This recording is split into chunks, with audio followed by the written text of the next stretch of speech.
Well, guess what happened, Derek? One that's most relevant, I would say, is one of my clients in Boston who they're about, well, at the time, there were about 15 or 20 employees, so mid-sized firm, and they were providing consulting services in the private sector, and they wanted to get into government contracting. They are so hungry for it. They didn't have a plan. So they hired my team and help, I was a part of the strategy. And I asked them, I said, what is your business development plan? Like, what's the strategy? Like, what's the plan? And they said, well, we don't have one. And I said, okay. They were a little bit of an urgency situation. So they just needed someone to like step in and just help them out. And I remember it was one RFP specifically. They had never worked with this client before. They had even never talked to this client. They just found it online and there's like, Melinda, just submit. We just need to keep submitting. This is what GCs do all the time. They're just like, find one that we can submit on and we'll just cross our fingers. And I looked at this thing and I thought, okay, they have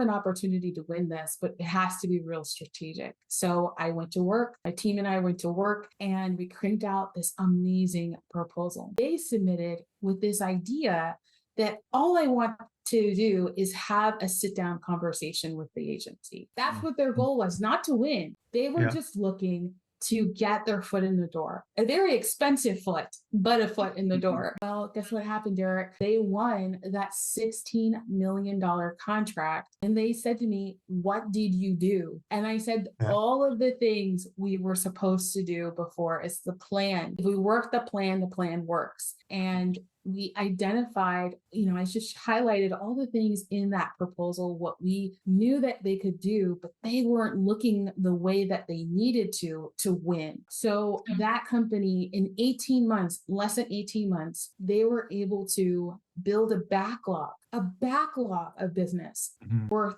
over $1 billion in 18 months. They grew their team to 60 employees, stabilized, and then they won a $1 billion contract. Now, I'm not saying that's a cumulative of billion plus another $1 billion contract. That took a lot of planning. That was strategic. That was intentional, was the result.